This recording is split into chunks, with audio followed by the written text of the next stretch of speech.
Ross, play drums in Radio Stars. Hi, Mike Emery, play lead guitar in Radio Stars. I'm Andy Ellison and I sing in Radio Stars. Funnily enough, I'm Tom Fox and play bass in Radio Stars. Okay.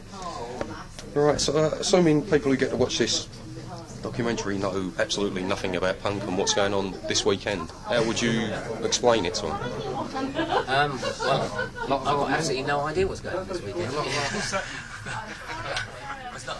It seems to be about sort of 60 bands all appearing at once, all punk bands, you know, most of them from this country, but I think there's a few from Germany and other places, Belgium and stuff. And we're all old, you know, and falling to bits, so we've got to do it as quickly as possible before we all die. That's about sums it. How did you get contacted to do the appearance? Well, Darren, the promoter of this group, phoned me up and said, you know, are you available? Is Radio Stars available? And we said, yeah, we can do that.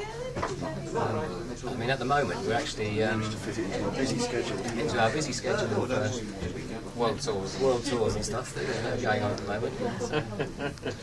So what have you been up to? Have you reformed for this, or?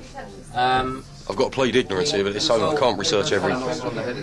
In a way we did, because we stopped. Andy fell off a lighting rig at the marquee and has done something to his spine. Yeah, which was about a year ago. So we kind of stopped playing for a bit. So we're stapling his feet to the floor so he can't climb up this time. And actually, in fact, we actually started off another band that we're doing it in the process of doing it at the moment. It's called Handbag. Handbag, and the Handbags. But you know, we were asked to reform Radio Stars for this one thing, so we thought we'd come and do it. Actually, since then, a few other people have run us up, so the gigs are starting to come in again, as it does. Alright, so going right back to the beginning of the band, what was the music scene and general atmosphere like around that time? Well, I mean, if you want to say, most of these guys are much younger. I was a than me. punter then. He was a punter. I was a baby. But you're looking good for 36, aren't you? So I'm doing all right for 36, so there you go. But Radio Stars were formed out of the ashes of a band called John's Children, which had Mark Bolan playing guitar in it. Sort of end of the 60s, psychedelic mod band. And Radio Stars sort of went on up until 1980, 82, I think we packed up. And ever since then we've sort of come back occasionally in different forms. You know, for new recordings and tours and pubs. And yeah, just to go out for a drink, basically. Pub. Yeah. You know, the usual stuff. Children's parties. Alright, so what were your aims and ambitions when the band first started? Nothing, just doing it. I mean, since I left school I've been doing that, so there's, wasn't any aims. I was just going out there to have a good time, basically. That was it. It just kind of went on. I'm still doing it now. Can't stop, that's the problem. Just trying to stop, you know. Somebody stop me. All right. Okay. Fall off a few more lighting gants and you'll stop yourself. Okay. Alright, so there's many different versions, myths and tales of how and where punk came from. Which one do you believe? Malcolm McLaren. Yeah, possibly. I don't know. I mean, we actually, when we started, weren't actually a punk band as far as I knew, and we just got labelled it because of the high energy that was in the band. So we just got labelled alongside punk. Where punk came from, I absolutely no idea. Although actually there are quite a few kind of what you call punk style songs, isn't there? You might. No, yeah, I mean, they are very sort of. But it's a mix. It's a mix. Really. Okay. So do you think that punk actually changed anything? Yeah. Yeah. What? What? Attitudes, it changed attitudes. Well, it brought a lot of energy back into the scene for a start, and a lot of bands who really, a lot of people who couldn't play that well got together, and with that energy, you know, that was punk. And that was punk. It isn't punk anymore, but there we go. So moving on to this year, you got. How did you react when you heard the Sex Pistols were to reform and go on tour again? Sort of half and half, you know. I thought, it'd be great to go and see them again, you know, just to see what they're like. They might be a lot.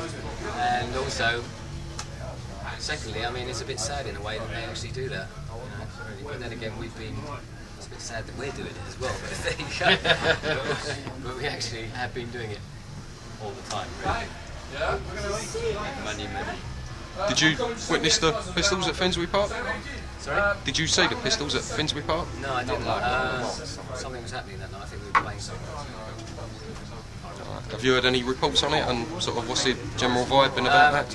Well, yeah, I mean, I know the guy who did the Radio 1, you know, sort of recording of it, Chris Lysett, he said it was brilliant. So, and, you know, reports of some of the other gigs have been brilliant, and they sounded good, so on the radio. They sounded right. Yeah, they sounded brilliant. They're now stadium band. You've had all the 60s and the 70s stuff come back, why not the 80s? It's a big thing. Alright, so what would you say as a band you stand for? Having a good time. Just Spinal Tap. just having a out good there time. and basically having a good time. So obviously that's it, and making all this loads of money that we get at these gigs, you know. Expensive stage places, you can see. It's just a good vibe. Expensive stage clothes. Basically just to get out at weekends and, you know, get away from the Family. wife, the kids, the grandchildren and the dogs. You're about the 10th man who said that, actually. We were only doing it to get away from the wife. Oh, so. right. Oh, well, cancel that one then. Good job this is So only to you, showing what do you think was the best thing that came out of punk? the best thing that came out of punk was the ruts. I thought, anyway. And why? Oh, that's right. I thought they were brilliant. But that's only just a bad. You know, I thought the ruts were good. Best thing that came out of punk, Malcolm Farron. I think the wig trade probably did quite well out of it, after all that bleaching. King's Road did well out of it. That's all. Can't think of anything else. What was the worst thing that came out of punk?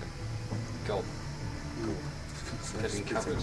Bottles of pills being thrown, you know, spleens and stuff, you know, all kinds of Yes. what is it, baby fetuses and stuff that people used to throw at us in Bournemouth and other places. True. Pretty unpleasant.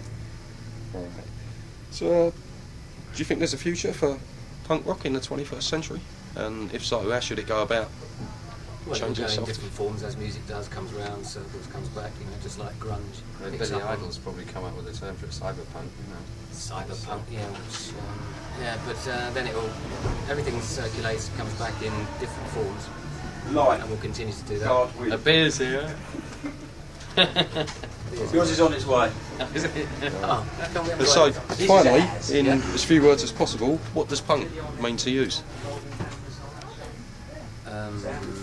Fun. Big energy. Energy, really, basically just energy and I'm not going anywhere. Good luck. energy and a good laugh, Growl. and And having to go and paint and decorate because Yeah. you can't make any money out of it. yes, they're painters and decorators. You've got to have a full-time job. Yeah.